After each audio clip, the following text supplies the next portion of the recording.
할렐루야. 오늘 설교를 준비하면서 참고한 책이 있습니다. 당신의 행동에 숨겨진 7가지 치명적인 죄라는 책입니다.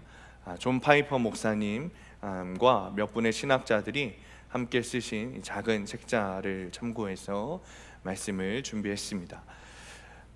우리가 너무 잘 아는 감리교회 창시자 웨슬리 목사님은 늘 하시던 말씀이 있습니다. 세계는 나의 교구다라는 말씀입니다. 실제로 웨슬리 목사님은 50년 동안 말을 타고 전도하시며 말씀을 전하신 거리가 지구 10바퀴를 돌아도 돌 수 있는 거리라고 합니다. 하루 평균 32km를 다니셨다고 합니다. 심지어 돌아가시기 5일 전에도 32km나 떨어진 곳에서 복음을 전했다고 합니다. 웨슬리 목사님은 홀리클럽, 지금 감리교회, 우리 교회에 속해 모형이 된 홀리클럽을 조직하고 성경 공부를 시작했습니다. 매주 1회 성찬을 했고 매주 1에서 2회 금식했고, 하루가 지나면 그날은 하나님의 뜻대로 생활했는지 반성하고 오늘 내가 죽으면 하나님 앞에 갈 수 있는지 늘 질문하고 점검했습니다. 언제나 선행에 힘썼고 감옥과 병원을 다니면서 사람들을 섬기고 전도했습니다. 오늘날 우리가 속해라고 부르는 이 홀리클럽은 들어가기가 굉장히 어려웠을 뿐만 아니라 들어가서도 그 안에 속해 있는 것이 굉장히 어려웠습니다. 늘 성경 안에서 복음적으로 살지 않으면 쫓겨나게 되어 있었습니다. 웨슬리 목사님은 소수의 그 홀리클럽에 속한 사람들뿐만 아니라 감리교회 교인들에게도 굉장히 엄격했는데, 많이 벌고 많이 저축하고 많이 도와주라, 이것이 늘 웨슬리 목사님이 외치는 슬로건 중에 하나였는데, 이것을 말씀하시면서 이를 제대로 지키지 않으면 감리교회 회원권을 박탈하셨습니다. 회원권을 주시지 않았어요. 그래서 회원권이 없으면 교회에 들어오지 못했고 예배하지 못했을 정도입니다. 정말 나태함과 거리가 먼 인물이 웨슬리 목사님이고 감리교회 교인들이었습니다. 그리고 이런 웨슬리 목사님과 감리교회를 통해서 영국 사회가 점점 변하기 시작했습니다. 여러분들이 생각하는 죄의 종류는 무엇입니까? 기독교에는 7가지 대표적인 죄가 있습니다. 교만, 시기, 분노, 탐욕, 탐식, 정욕, 그리고 나태입니다. 오늘 본문 6절부터 12절까지 말씀 우리가 함께 읽도록 하겠습니다. 시작. 형제들아, 우리 주 예수 그리스도의 이름으로 너희를 명하노니 게으르게 행하고 우리에게서 받은 전통대로 행하지 아니하는 모든 형제에게서 떠나라. 어떻게 우리를 본받아야 할지를 너희가 스스로 아나니 우리가 너희 가운데서 무질서하게 행하지 아니하며 누구에게서든지 음식을 값없이 먹지 않고 오직 수고하고 애써 주야로 일함은 너희 아무에게도 폐를 끼치지 아니하려 함이니 우리에게 권리가 없는 것이 아니요 오직 스스로 너희에게 본을 보여 우리를 본받게 하려 함이니라. 우리가 너희와 함께 있을 때에도 누구든지 일하기 싫어하거든 먹지도 말게 하라 하였더니 우리가 들은즉 너희 가운데 게으르게 행하여 도무지 일하지 아니하고 일을 만들기만 하는 자들이 있다 하니 이런 자들에게 우리가 명하고 주 예수 그리스도 안에서 권하기를 조용히 일하여 자기 양식을 먹으라 하노라. 아멘. 아멘.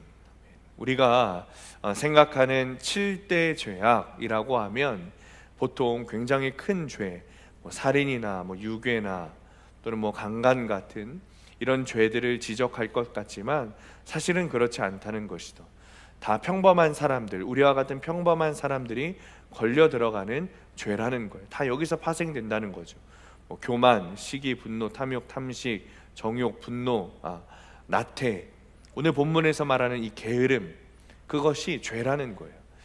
어느 신학교에 공부는 하지 않고 시험에서 좋은 점수를 받고 싶어하는 신학생이 있었습니다.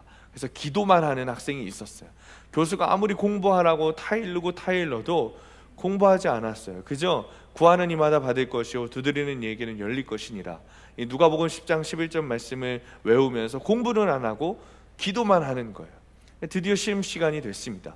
교수님이 큰 칠판에 문제를 딱 적으셨는데 이 학생이야 책은 펴지 않고 공부를 안 하고 기도만 했으니까 그 질문에 답을 할 수 있었겠습니까? 전혀 알 수 없었던 거예요. 그래서 이 학생이 결국 그 큰 시험지에 이렇게 한 줄 딱 적고 나왔어요.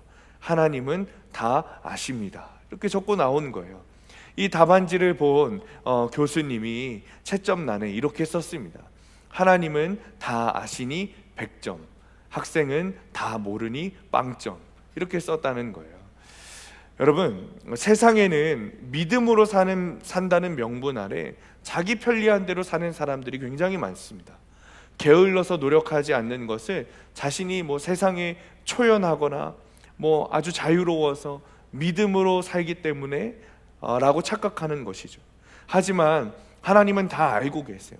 귀찮고 피곤한 일을 슬쩍 뒤로 밀어놓는 것도 알고 계시고, 최선을 다하지 않는 것도 알고 계시고, 육신을 핑계로 게으름을 피우고 있는 것도 주님은 다 알고 계신다는 거죠. 물론 성경에서 말하는 게으름은 일반적인 게으름을 말하는 것은 아닙니다. 늦게 일어나거나 부지런하지 않거나 무절제한 그런 게으름을 말하는 것이 아니에요. 물론 이런 일반적인 게으름을 피워도 된다는 말은 아닙니다.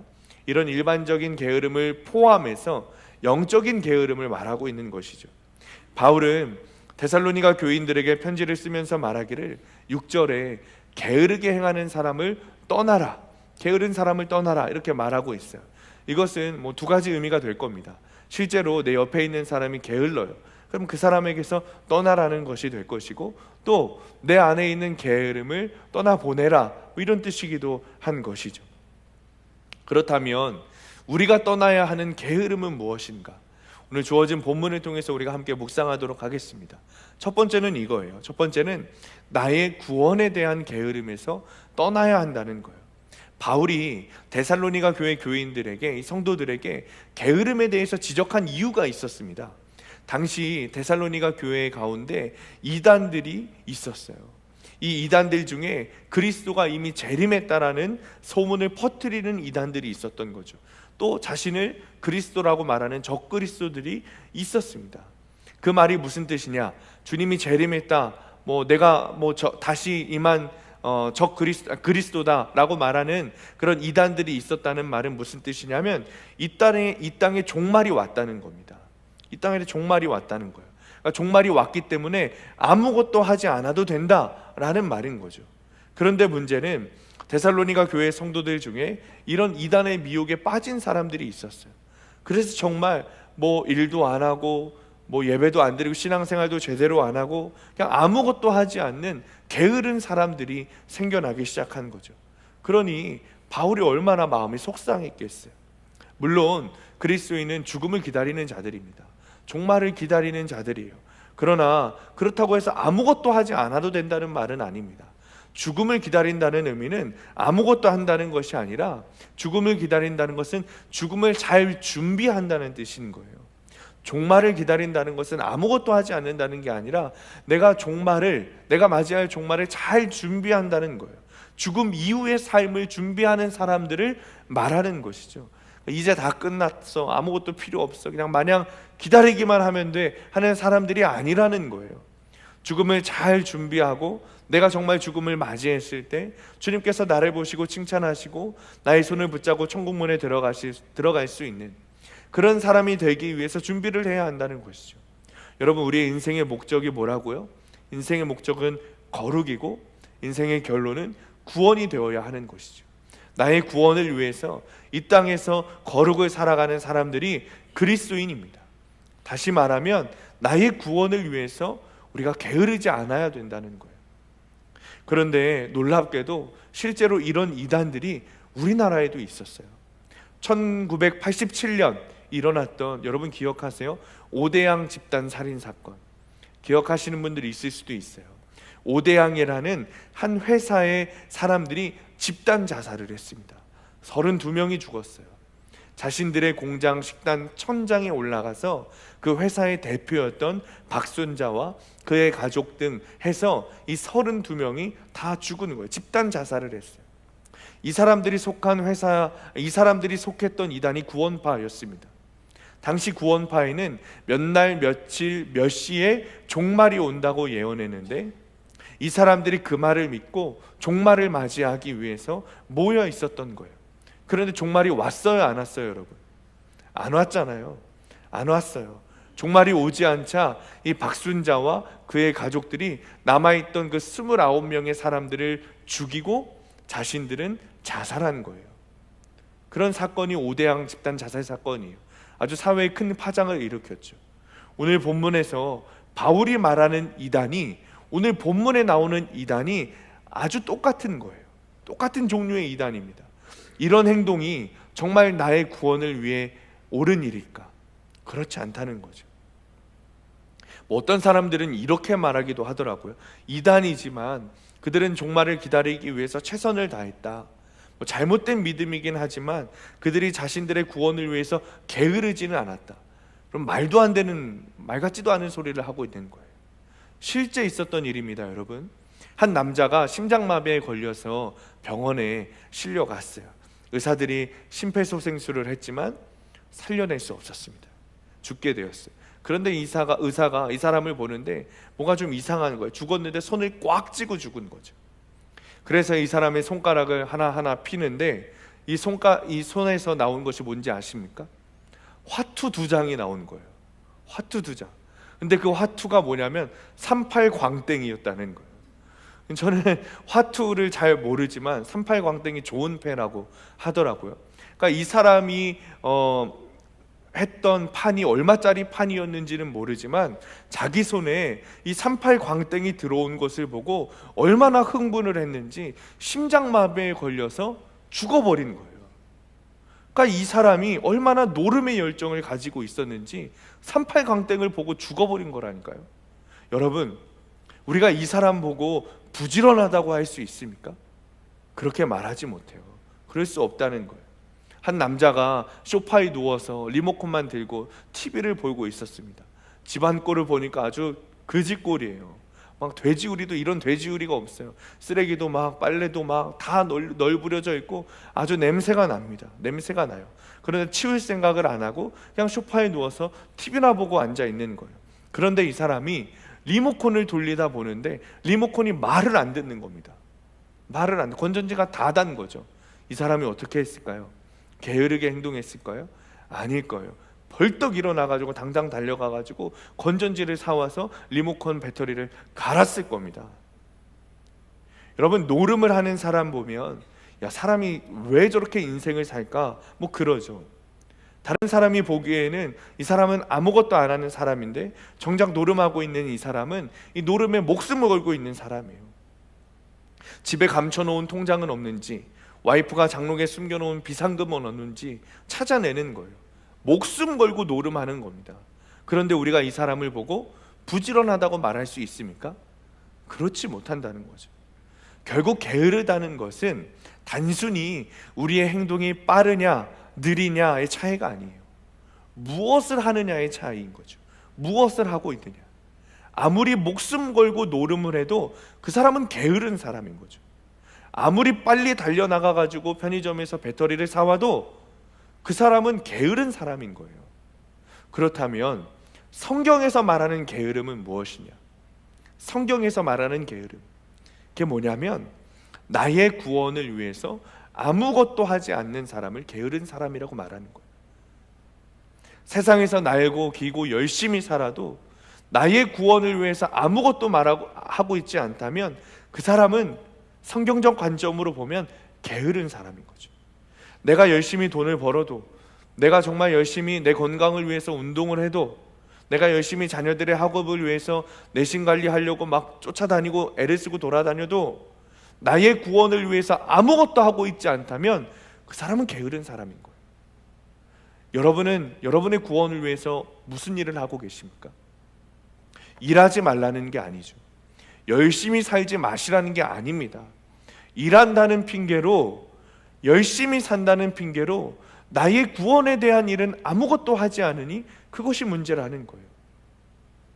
어제 있었던 중고등부 설교를 여러분 들어보시면 설교자가 학생들에게 이렇게 이야기합니다.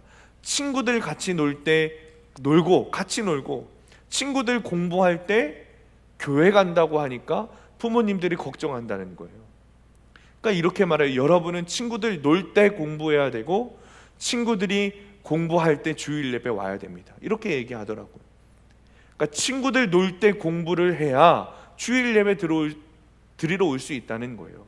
친구들 놀 때 공부해야 시험 기간이라는 핑계를 안 대고 예배에 나올 수 있다는 거예요. 여러분은 여러분의 구원을 위해 무슨 일을 하고 계십니까? 월요일부터 금요일까지 혹은 토요일까지 열심히 일했어요. 열심히 땀 흘리며 열심히 일했어요. 그러면 토요일 하루 정도는 친구들 만나고 맛있는 거 먹고 시원한 맥주도 한잔 하면서 밤늦게까지 TV 보고 심야 영화도 보고 좀 그래도 되는 겁니까? 아니면 예배를 위해서 일찍 잠들어야 되는 겁니까? 무엇이 부지런한 것이고 무엇이 게으른 것일까요?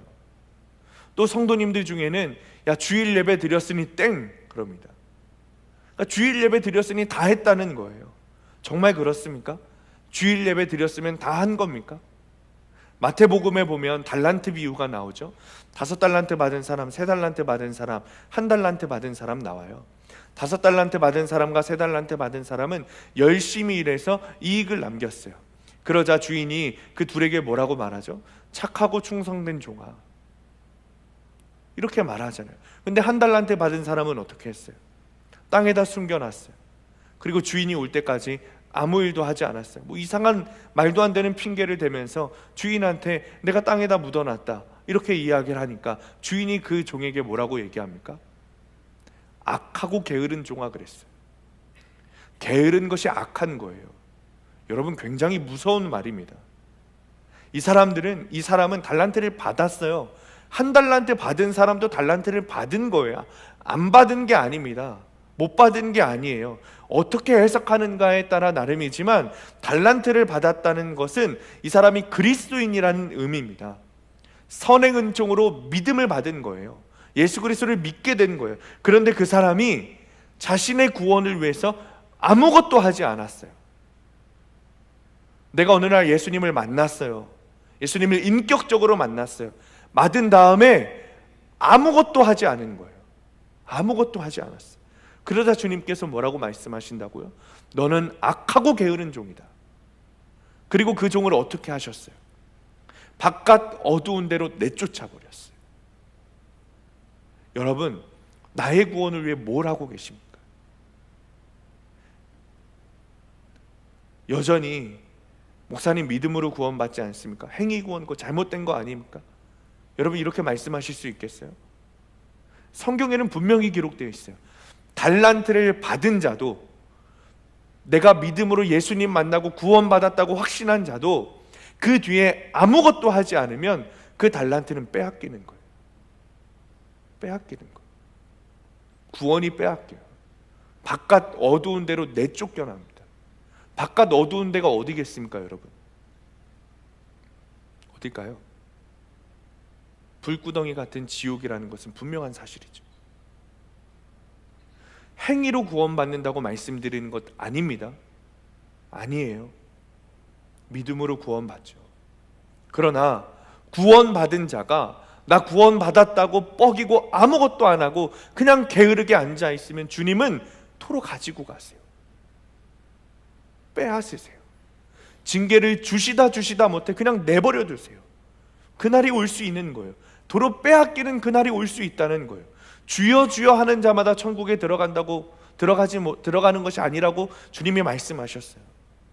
사랑하는 성도님들, 우리가 지금 여기에 앉아 있는 것으로 만족해서는 안 됩니다. 계속해서 우리는 십자가를 바라봐야 되는 거예요. 달란트는 여러분에게 주님이 주신 재능이고 은사이기도 하지만 더 근본적으로 보면 선행 은총을 통해 주신 믿음인 거예요.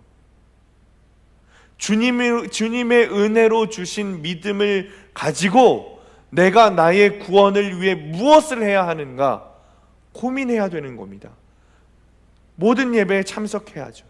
내가 주님을 바라볼 수 있는 수단을 사용해야 돼요. 예배에 참석하고 큐티해야 되고 말씀 봐야 되고 기도해야죠. 주신 곡식 구별하여 주님께 드려야 돼요. 율법적 행위를 말하는 것이 아닙니다. 계속해서 주님을 바라보고 십자가를 붙들 수 있는 그곳으로 가야 된다는 거예요. 철저한 회개가 있는 그곳으로 가야 된다는 거예요. 돌이켜 회개해야 된다는 거예요. 믿음이 있는 사람만 회개할 수 있습니다. 할렐루야. 믿음이 있는 사람만 회개할 수 있어요. 그러니 우리가 나의 구원을 위해 무엇을 해야 하는가? 회개하는 장소로 가야 된다는 거예요. 목사님, 다 회개했는데요? 회개할 것 없는데요? 뭘 회개해야 됩니까? 정말 다 회개했다고 확신할 수 있습니까? 여러분, 회개는 축복입니다.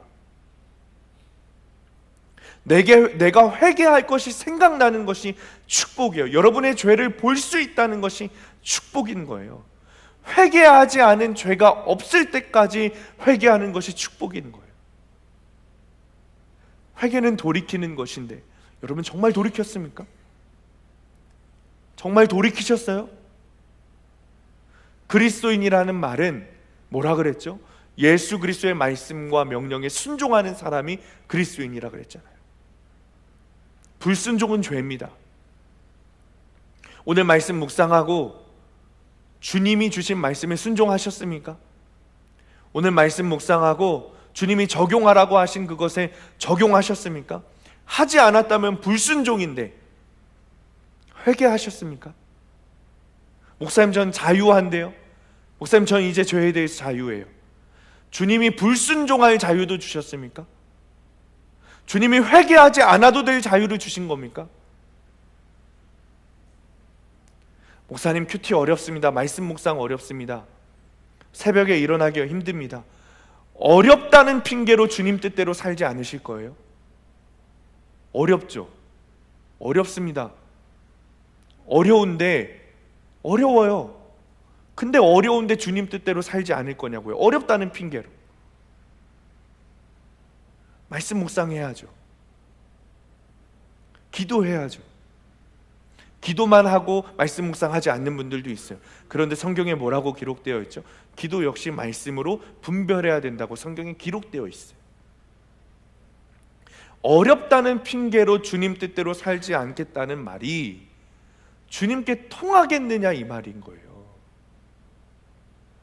결국 그것은 내 소견에 옳은 대로 살겠다는 것인데 주님이 허락해 주시겠느냐는 거예요. 야, 그래 어려워? 그래 어렵다고 하니까 그냥 네 소견에 옳은 대로 살아라. 하실까요?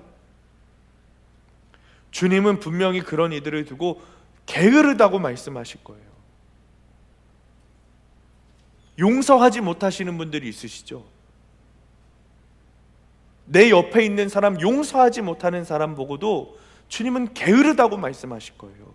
악하고 게으른 종이라고 말씀하실 거예요. 바깥 어두운데 내쫓아 버리실 거라고요.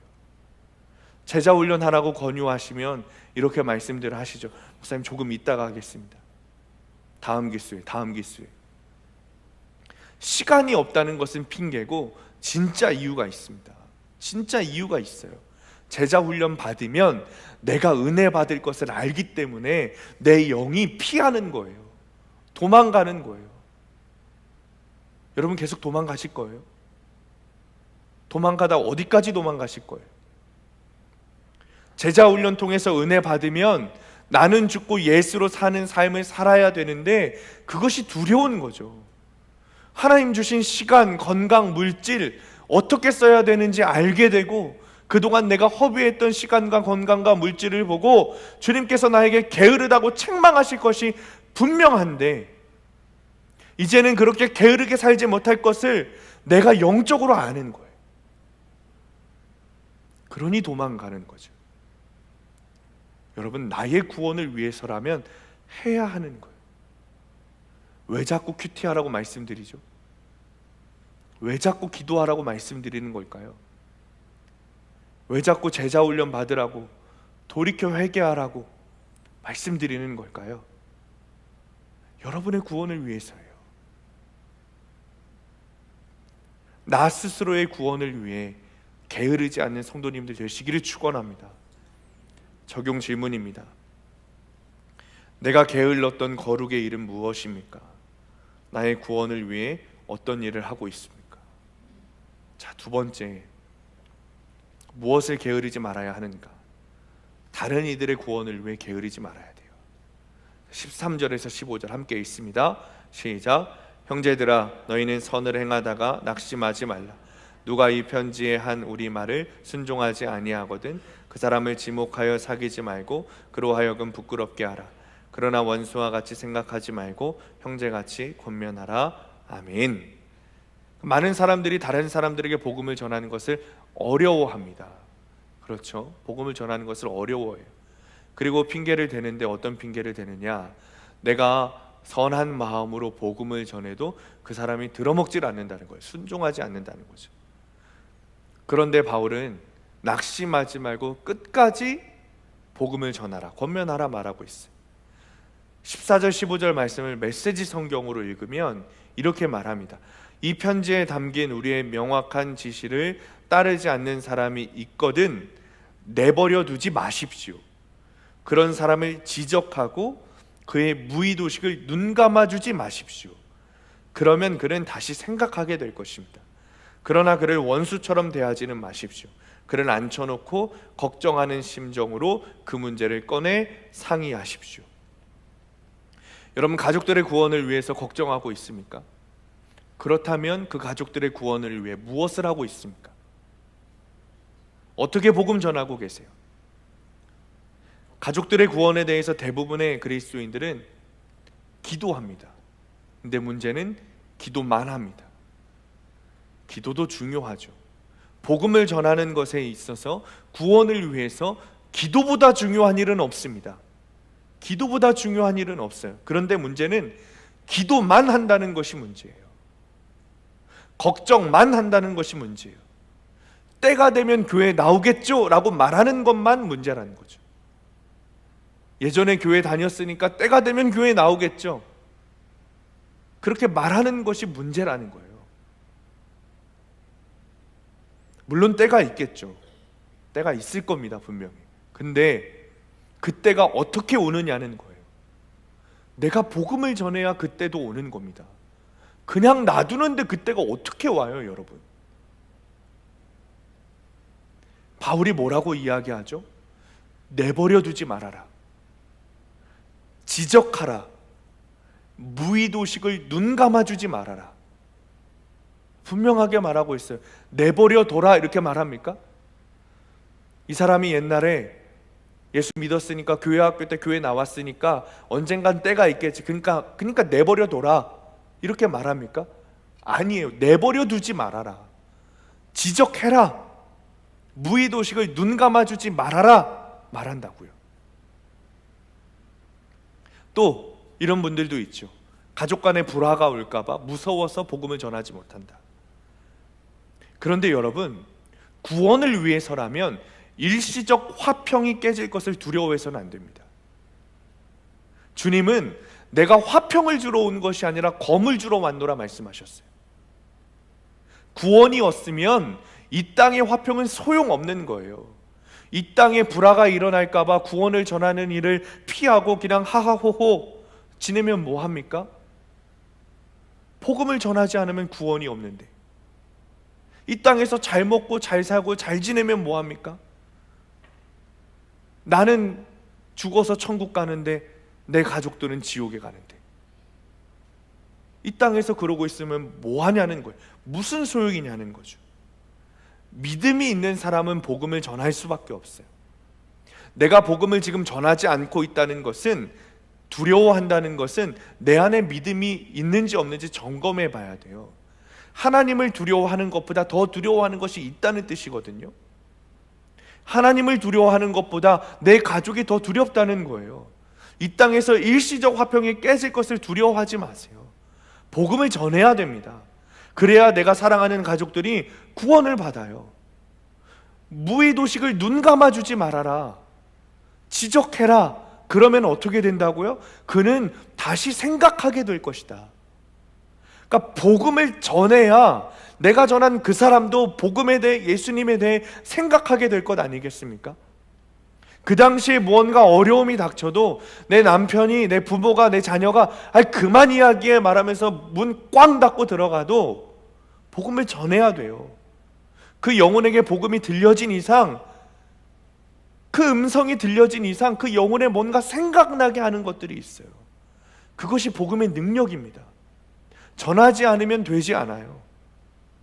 중요한 게 있다면, 복음을 전하는 데 있어서 중요한 게 있다면 그를 원수처럼 대하지 말라는 거죠. 복음을 전하되 사랑으로 대해야 돼요. 그를 앉혀놓고 걱정하는 심정으로 구원에 대해서 문제를 꺼내야 돼요. 상의해야 돼요. 막 그냥 여러분 윽박지르면서 하지 마세요. 그런 분들이 있더라고요. 또 왜 그런지 모르겠어요. 윽박지르면서 하지 마세요. 물론 부모의 권위로 명령해야 될 때도 있습니다. 반드시 순종하게, 무조건 순종하게 해야 될 때도 있습니다. 그러나 율법적으로가 아니라 정말 사랑하는 마음으로, 걱정하는 마음으로 복음을 전해야 돼요. 그러려면 여러분이 먼저 십자가 복음이 믿어지고 참 그리스도인이 되어야 합니다. 여러분이 먼저 천국과 지옥에 대한 확신이 있어야 합니다. 그래야 그 영혼에 대한 걱정을 할 수 있는 거예요. 나는 예수 믿고 천국 백성 되었는데 예수 안 믿고 지옥 갈 내 가족들을 못 보는 거예요. 그 꼴을 못 보는 거예요. 내 마음이 미어 터지는 거예요. 안타까워 죽겠는 거예요. 때로는 임종 직전에 있는 사람들에게 목사를 데리고 가가지고 영접기도 해달라고 하시는 분들이 있습니다. 그리고 영접기도를 시켜드리면 그 가족들은 구원받았다고 좋아하고 안심합니다. 근데 사실 저는 의문이 있어요. 정말 임종 직전에 가서 영접기도 한다고 예수님을 영접하게 될까? 정말 주님이 구원자라고 믿어지게 되는 걸까? 그러니까 예수님이 하시는 일에 대해서, 십자가 복음의 능력에 대해서 의심하는 것이 아니라 임종 직전에 영접 기도를 한 그분이 정말 믿었는가라는 것에 대한 의심입니다. 그리고 그 모습을 보면서 안심하고 좋아하는 가족들에 대한 안타까움과 또 그들의 믿음에 대한 의심이에요. 물론 여러분들이 그런 상황에서 저에게 요청하시면 저는 갈 겁니다. 안 가지는 않을 거예요. 여러분 갈 거예요. 걱정하지 마세요. 갈 겁니다. 가지 않겠다는 게 아니에요. 제가 하고 싶은 말은,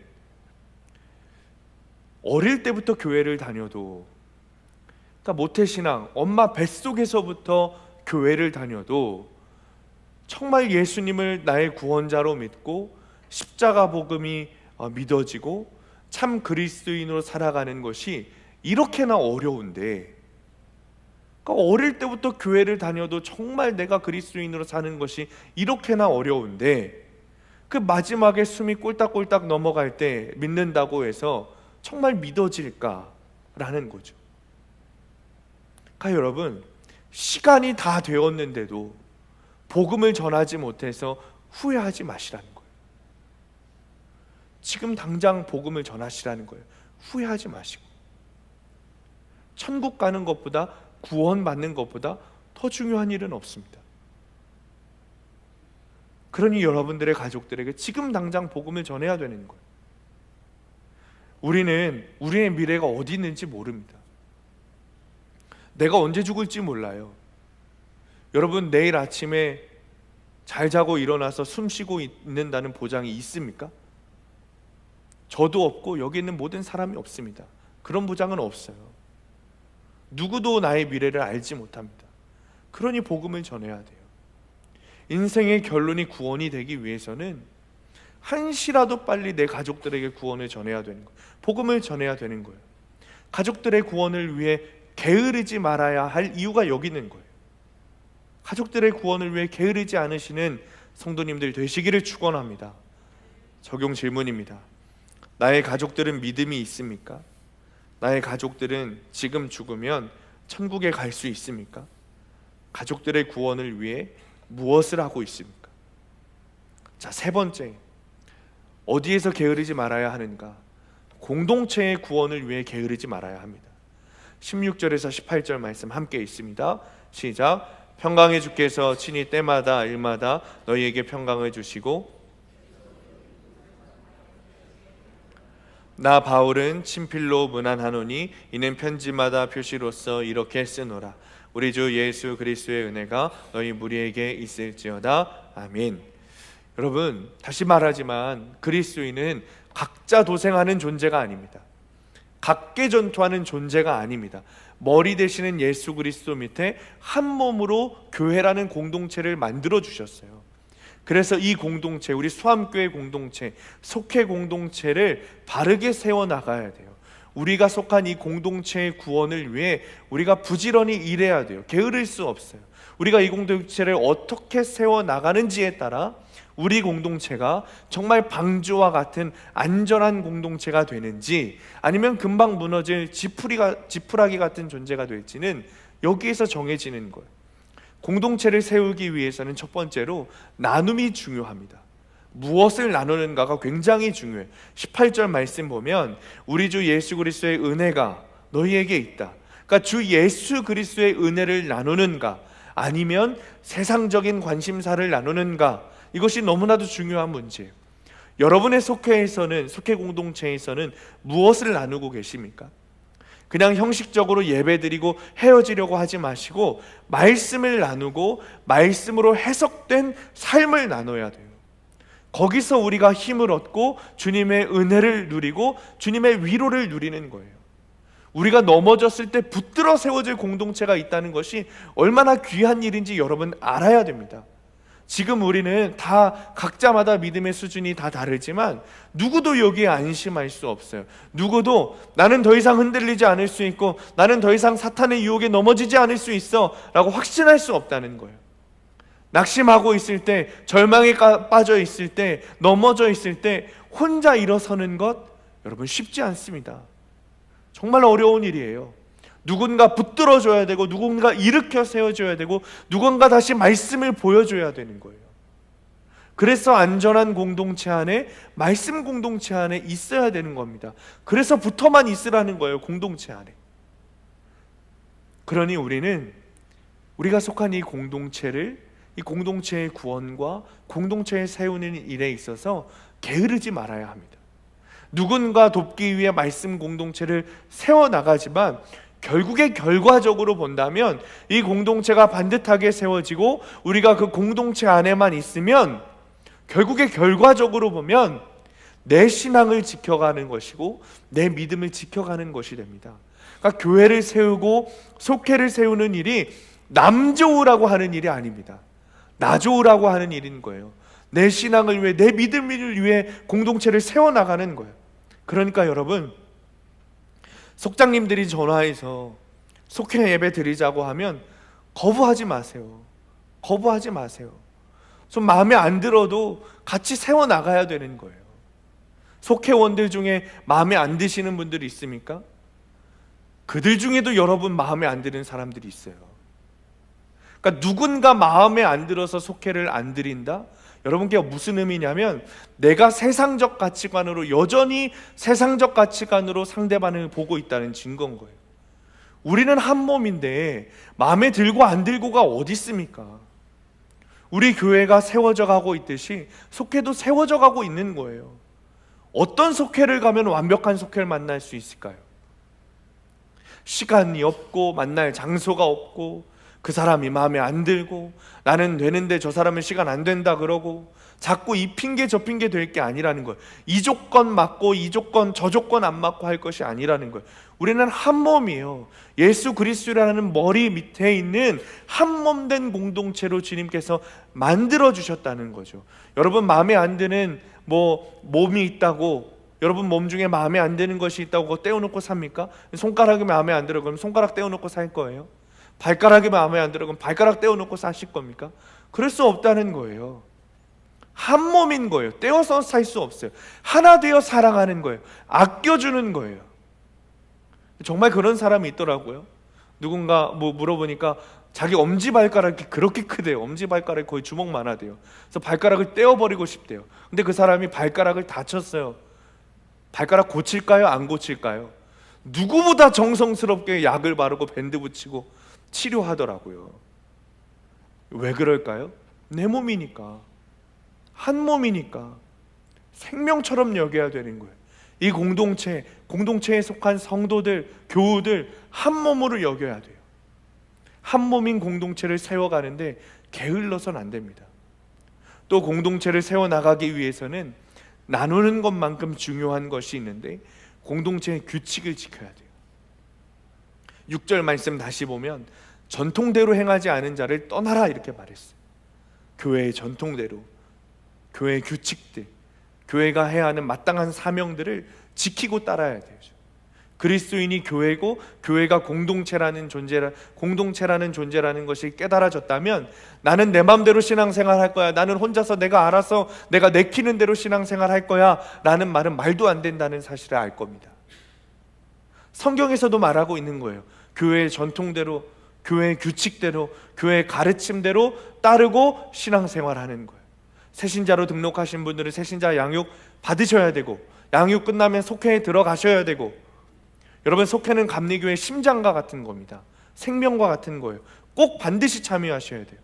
제자훈련 받으신 분들은 바나바 하셔야 됩니다. 새신자 양육하셔야 됩니다. 하면 순종하셔야 돼요. 한 몸인 공동체를 세우는 일이잖아요. 토요일마다 돌아가면서 전도하는 일, 또 식당 봉사하는 일, 여러분의 각자 맡은 자리에서 사역하는 일들, 교사로, 안내위원으로, 속장으로, 찬양단으로 사역하는 일들, 이렇게 맡겨진 사역 역시 내 마음대로 했다 안 했다, 들어갔다 나왔다 그래서는 안 된다는 거예요. 마음에 안 들면 안 하고 마음에 들면 하고 그래서는 안 된다는 거예요. 기본적인 문제입니다. 기본적인 문제예요. 또 부서마다 정해진 규칙이 있죠. 규칙을 지켜야 돼요. 어떤 옷을 입고 몇 시까지 지각하지 말고 와야 되고, 맡은 자리에 서 있어야 되고, 이런 규칙들이 있어요. 규칙들을 지키는 것도 공동체를 세우는 일입니다. 또 질서에 순종해야 돼요. 질서에 순종하는 것도 공동체를 세우는 일이에요. 속장들 말에 순종해야 되고, 부장들 말에 순종해야 되고, 선교회 회장들 말에 순종해야 되고, 전도사님들 말에, 목사 말에 순종해야 돼요. 여러분 마음에 안 들어도 주님이 세우신 권세입니다. 어떤 권세도 주님이 세우지 않으신 권세가 없습니다. 교회 직분자들도 마찬가지인 거예요. 마음에 안 드는 사람에게 순종하게 하시는 이유가 있는 겁니다. 내가 마음에 안 들어하는 그 사람에게 순종하게 하시는 이유가 있다고요. 주님의 뜻이 있는 거예요. 질서에 순종하는 것도 공동체를 세우는 일이죠. 사랑하는 성도님들, 수암교회 공동체가, 여러분의 속회 공동체가 안전한 공동체로, 말씀 공동체로 세워지게 되시기를 축원합니다. 주님께서 저에게 분명한 마음을 주셨습니다. 주님께서 우리 교회를 세우시고 회복시키시고 부흥시키실 분명한 마음을 주셨어요. 그러니 주님께서 우리 교회를 통해 하실 일이 있으신 거예요. 우리는 이 공동체를 세워나가야 할 의무와 역할이 있습니다. 그리스도인으로서 주님의 몸으로, 머리 대신 주님의 몸으로, 한 몸으로 역할과 의무가 있어요. 우리 교회의 공동체의 구원을 위해 게으르지 않게 되시기를 간절히 축원합니다. 적용 질문입니다. 나의 공동체의 구원을 위해 무슨 일을 하고 있습니까? 내가 지키지 않았던 공동체의 규칙은 무엇입니까? 공동체를 세우기 위해 지켜야 할 교회의 규칙은 무엇입니까? 말씀을 마칩니다. 바울의 관심사는 늘 그리스도인을, 참된 그리스도인을 만들고 교회를 세우는 일이었습니다. 그 이유는 자기가 리더가 되기 위해서가 아닙니다. 정말 십자가 복음을 믿었기 때문에 그래요. 예수 그리스도만이 나에게 구원을 줄 수 있다는 믿음이 분명히 있었기 때문에, 그래서 게으를 수 없었어요. 오늘 여러분들에게 도전을 주고 싶어요. 여러분의 구원을 위해서, 여러분 스스로의 구원을 위해서, 내 가족들과 이웃들의 구원을 위해서 게으르지 않은 사람이 공동체의 리더가 됩니다. 교회를 세우는데 앞장서게 됩니다. 교회의 구원을 위해 일하는 사람이 됩니다. 그 사람이 사도 바울이었어요. 주님의 모든 사도들은 다 위대한 역할을 감당했지만 하나님 나라를 확장하고 교회를 세우는 일에 앞장섰던 리더는 단연코 사도 바울이었습니다. 그가 리더가 되려고 리더가 된 것이 아닙니다. 리더가 되고 싶어서 그 역할을 한 게 아니에요. 나의 구원을 위해, 나의 가족의 구원을 위해, 우리 공동체의 구원을 위해 힘썼기 때문에 그리스도인으로서 정말 공동체를 세우는 리더가 된 거죠. 이것은 세상적 리더를 말하는 것이 아니에요. 저는 목사님 저는 그런 거 별론데요. 세상적 리더를 말하는 것이 아닙니다. 성경에서 말하는 기독교적 관점의 리더를 말하는 거예요. 한 걸음 한 걸음 내 인생의 목적이 거룩이 되고 내 인생의 결론이 구원이라는 사실을 믿고 좁은 길을 걸어가는, 그 길을 걸어가며 뇌 뒤를 따라오도록 하는 리더를 말하는 거예요. 제가 그런 성도가 되기를 소망하고 있어요. 여러분들에게 그런 목사가 되기를 저도 소망하고 있어요. 여러분도 여러분이 그런 성도가 되시기를 소망하시기를 축원합니다. 주님께서 여러분의 모습을 보시고 여러분을 통해 교회를 세워가시는, 그래서 한 주간도 나 스스로의 구원을 위해서, 나의 가족과 공동체의 구원을 위해 살아가는 성도님들 되시기를 간절히 축원합니다. 6절 말씀 붙들고 함께 기도합니다. 형제들아, 우리 주 예수 그리스도의 이름으로 너희를 명하노니 게으르게 행하고 우리에게서 받은 전통대로 행하지 아니하는 모든 형제에게서 떠나라. 주님, 구원을 위한 일에 게을렀던 우리를 용서해 주시기 원합니다. 한 번 믿은 것으로 끝났다고 생각하고 구원을 위한 일에 소홀히 했습니다. 더 이상 회개하지 않았고 더 이상 주님의 뜻을 구하지 않았습니다. 더 이상 주님의 마음이 무엇인지 말씀으로 분별하지 않았습니다. 더 이상 십자가를 바라보지 않았고 더 이상 내 죄를 회개하지 않았고 더 이상 내가 무엇을 잘못했는지 들여다보지 않았습니다. 안일하게 정말 주님 아버지 어둠에 내쫓혀 버리는 그런 존재로 살아갔습니다. 주님, 내가 바로 떠나야 하는 그런 게으른 자임을 깨닫습니다. 주님, 용서하여 주옵소서. 아멘. 나의 구원을 위해 쓰고 특별히 가족들의 구원과 공동체의 구원을 위해 부지런하게 되기를 원합니다. 아멘. 복음을 전하는 일에 가만히 있지 않게 되기를 원합니다. 아멘. 입을 열어 복음을 전하고 손과 발이 가는 적용이 있게 하여 주옵소서. 아멘. 안전한 공동체로 세워지기 위해 아버지 내 몸을 사용하고 내 몸이 주님 아버지께 드려지는 역사가 있게 하여 주옵소서. 아멘. 나에게 주어진 속회 공동체, 교회 공동체를 위해 게으르지 않고 부지런히 세워나가는 우리가 되게 하여 주옵소서. 아멘. 시간에 주님 이름 부르시고 함께 기도하겠습니다. 주여, 아버지 하나님, 주여, 아버지 주님, 아버지 구원을 위해 게으렀던 아버지 우리의 모습을 보게 됩니다. 아버지 구원을 위해 아버지 십자가를 붙들지 않았던 우리의 모습을 보게 됩니다. 구원을 위해 게을렀던 우리의 모습을 보게 됩니다. 구원을 위해 게을렀던 아버지 우리의 모습을 보게 됩니다. 아버지 우리의 죄를 보게 되기를 원합니다. 회개하게 되기를 원합니다. 주님 앞에 나아가게 되기를 원합니다. 십자가를 붙들게 되기를 원합니다. 앞에 주님 앞에 무릎 꿇고 회개하게 되기를 원합니다. 주님, 나의 구원을 위해 아버지 부지런하게 하여 주시옵소서. 하나님 아버지 정말 주님 다른 이들의 구원을 위해 아버지 게으르지 않게 되기를 원합니다. 아버지 우리 공동체가 세워지기 위해 부지런하게 되기를 원합니다. 하나님, 게으르던 아버지 생활들을 주님 아버지 용서하여 다시 주님 앞에 나아가 주님 아버지께 부지런히 아버지 정말 주님 앞에 내 몸을 드리고 삶을 드릴 수 있도록 하나님 도와주옵소서. 정말 십자가 앞에 나아가게 되기를 원합니다. 더 십자가를 붙들게 되기를 원합니다. 더 내 몸과 삶을 드리게 되기를 원합니다. 더 마음을 드리게 되기를 원합니다. 하나님 정말 주님 아버지 우리가 정말 그런 삶으로 아버지 이제는 구원을 확신으로 아버지 주님 앞에 다른 이들의 구원을 열심하게 복음을 전하고 아버지 공동체의 구원을 복음을 전하게 될 수 있도록 다시 하나님 인도하시고 십자가의 아버지 우리를 붙잡아 주시옵소서. 주님 감사합니다. 주님 감사합니다. 믿음을 주셔서 감사합니다. 그러나 한번 믿은 것으로 끝났다고 생각하고 매일 내 죄를 보고 회개하는 것이 아니라 안일하게 살아왔던 우리의 모습을 회개합니다. 한 달란트 받은 자의 달란트를 빼앗으시고 어두운 데로 내쫓아내셨던 주님을 기억하게 하셔서 더 구원을 위해 힘쓰게 하여 주옵소서.